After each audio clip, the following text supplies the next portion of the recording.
الشیطان الرجیم بسم اللہ الرحمن الرحیم رب اشرح لی صدری ویسر لی امری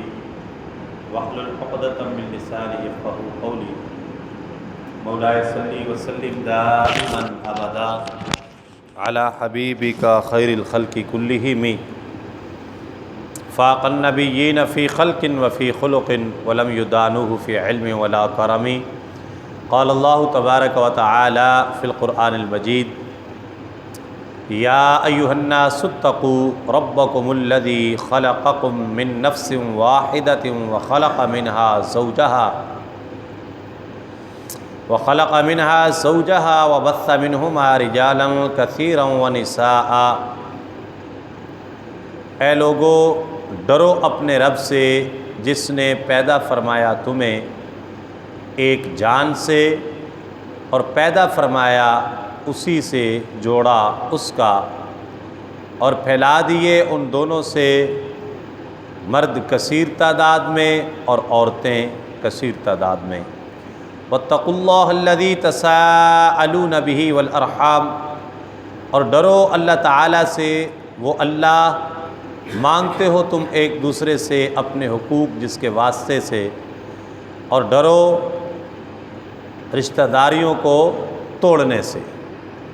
ان اللہ کان علیکم رقیبا، بے شک اللہ تعالیٰ تم پر ہر وقت نگران ہے۔ تو سورۃ النساء کا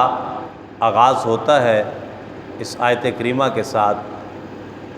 لوگوں کو مخاطب کرتے ہوئے فرمایا اپنے رب سے ڈرو جس نے تمہیں ایک جان سے پیدا کیا ہے۔ پھر اس ایک جان سے آگے اللہ تعالیٰ نے جوڑے بنائے،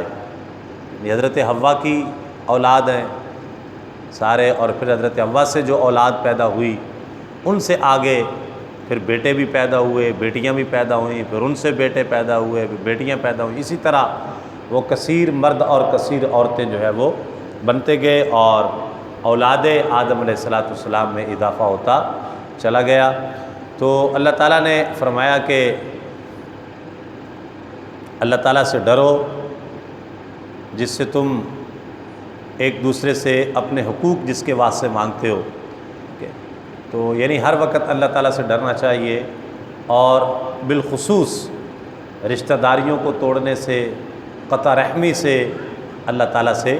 ڈرنا چاہیے کہ کسی جگہ پہ کوئی تعلق بلا وجہ جو ہے بغیر عذر شرعی کے اس کے اندر کوئی انقطاع نہ آئے۔ اس لیے آقا کریم علیہ السلام نے فرمایا کہ من احب للہ وابغض للہ واعطى للہ ومنع للہ فقد استکمل الایمان۔ فرمایا جو بندہ کسی سے فقط اللہ کی رضا کے لیے محبت کرتا ہے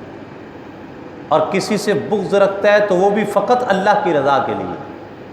محبت کی تو وہ بھی اللہ عز و جل کی رضا کے لیے، کسی سے دوری اختیار کی ہے، قطع تعلق کی ہے تو وہ بھی اللہ تعالیٰ کی رضا کے لیے کی ہے، کسی ایسی ریزن کی وجہ سے کہ اگر اس کے ساتھ دوستی رکھتا ہے تو اللہ تعالیٰ کی ناراضگی مول آتی ہے،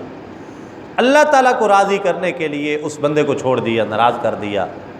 کیونکہ کوئی وجہ ایسی ہوگی کہ جس وجہ سے اب اس کے ساتھ تعلق رکھنا، دوستی رکھنا یہ اللہ تعالیٰ کی ناراضگی کا سبب بن سکتا ہے۔ مثال کے طور پہ کوئی شخص حرام کام کر رہا ہے، کاروبار کر رہا ہے، حرام کھا رہا ہے، شراب کا کاروبار کر رہا ہے، جوا کھیل رہا ہے، اب آپ اس کو سمجھاتے ہیں کہ بھئی آپ نہ کریں یہ کام، یہ غلط کام ہے، حرام کام ہے، شریعت نے اس سے منع کی ہے، آپ میرے دوست ہیں، بھائی ہیں، میرے کزن ہیں، میرے اچھے رشتہ دار ہیں، میں آپ کو منع کر رہا ہوں کہ یہ کام جو ہے یہ اللہ اور اس کے رسول علیہ السلام کی ناراضگی کا سبب بن رہا ہے، اس سے شریعت کی حدود پامال ہو رہی ہیں، آپ ایک فعل حرام کا ارتکاب کر رہے ہیں، لہذا آپ اس سے باز آ جائیں۔ وہ کہتا ہے جی میں باز نہیں آؤں گا، یہ کہتا ہے دیکھو اگر تم باز نہ آئے تو پھر میں تم سے اپنی دوستی ختم کر دوں گا، اس لیے کہ تم ایسا کام کر رہے ہو جو اللہ تعالیٰ کی ناراضگی کا باعث بن رہا ہے، تو لہذا میں تو اللہ تعالیٰ کی ناراضگی مول نہیں لے سکتا۔ اب وہ کہتا ہے جی ٹھیک ہے تمہاری مرضی ہے، تم نے بولنا ہے بولو، نہیں بولنا نہ، میں تو یہ کام نہیں چھوڑ سکتا۔ اب اس نے اس کے ساتھ تعلق ختم کر دیا، تعلق توڑ دیا۔ کیوں توڑا؟ اس وجہ سے توڑا کہ وہ ایسا کام کر رہا تھا جس سے اللہ تعالیٰ کی ناراضگی مول آ رہی تھی۔ اس نے اللہ کی رضا کے لیے اس بندے کے ساتھ تعلق ختم کر دیا کہ یہ اللہ تعالیٰ کی بارگاہ میں بغاوت کر رہا ہے، لہذا میرا اس کے ساتھ کوئی تعلق نہیں ہے۔ تو یہ ہے اللہ کی رضا کے لیے کسی سے بغض رکھنا۔ یا پھر یہ ہے کہ کوئی بندہ کوئی دین کا دشمن ہے، کوئی دین مخالف پروپیگنڈے کرتا ہے، یہ بندہ جو ہے یہ اس سے نفرت رکھتا ہے دینی غیرت کی وجہ سے۔ تو اب یہ دیکھیں نا کہ دینی غیرت کی وجہ سے کسی کے ساتھ نفرت رکھنا یہ اسلام کے منافی نہیں ہے، عین اسلام ہے،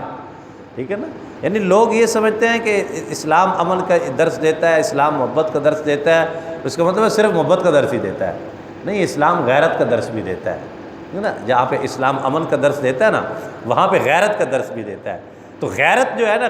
غیرت یہ دلاتی کیسے ہو سکتا ہے؟ اور یہ قرآن مجید کے اندر باقاعدہ اللہ تعالیٰ نے فرمایا اذا سمعتم آیات اللہ یکفر بها ویستہزأ بها، جب تم سنو کہ تمہارے سامنے اللہ تعالیٰ کی آیات کا استہزاء کیا جا رہا ہے، ان کا مذاق اڑایا جا رہا ہے اور ان کا انکار کیا جا رہا ہے، فلا تقعدوا معهم، تو پھر تم ان لوگوں کے ساتھ بالکل نہ بیٹھو جو لوگ یہ کام کر رہے ہیں، جو اللہ کی آیات کا مذاق اڑا رہے ہیں اور ان کا انکار کر رہے ہیں، اور تمہارے سامنے ہی ہو رہا ہے، تم نے ان لوگوں کے ساتھ نہیں بیٹھنا، اٹھ جاؤ وہاں سے۔ فلا تقعدوا معهم حتى يخوضوا في حديث غيره، یہاں تک کہ وہ یہ ٹاپک چھوڑ کے کسی اور ٹاپک پہ آ جائیں تو پھر آپ ان کے ساتھ بات کرو، ادروائز آپ ان کے ساتھ گفتگو سٹاپ کر دو، اٹھ جاؤ وہاں، اس محفل میں نہ بیٹھو۔ ہاں انکم اذا مثلهم، اگر تم نے اس محفل کو نہ چھوڑا اور وہ لوگ جو قرآنی آیات کا استہزاء کر رہے ہیں، مذاق اڑا رہے ہیں اور ان کا انکار کر رہے ہیں، تم انہی کے درمیان سج کے بیٹھے رہے وہاں پہ، اللہ تعالیٰ نے فرمایا تم بھی انہی کی طرح ہو جاؤ گے، یعنی ان کی نحوست کا وبال تمہارے دل پہ پڑے گا اور تم بھی انہی کی طرح ہو جاؤ گے، اور اسی طرح اللہ تعالیٰ کے عذاب کا شکار ہو جاؤ گے تم بھی۔ اس لیے دینی غیرت کا اظہار جو ہے یہ تو ضروری ہے۔ تو حضور علیہ السلام نے فرمایا جس نے اللہ کے لیے کسی سے محبت کی اور اللہ رب العزت کی رضا کے لیے کسی سے بغض رکھا اور کسی کو کچھ دیا تو وہ بھی اللہ تعالیٰ کی رضا کے لیے دیا، اور کسی سے کچھ روکا تو وہ بھی اللہ تعالیٰ کی رضا کے لیے روکا، فقد استکمل الایمان، حضور علیہ السلام نے فرمایا اس نے اپنا ایمان مکمل کر لیا، اس نے اپنا ایمان مکمل کر لیا۔ اللہ تعالیٰ کی بارگاہ میں دعا ہے اللہ تعالیٰ ہم سب کو عمل کی توفیق عطا فرمائے، اور اللہ تعالیٰ ہمیں رشتہ داریاں قائم رکھنے کی توفیق عطا فرمائے، آمین۔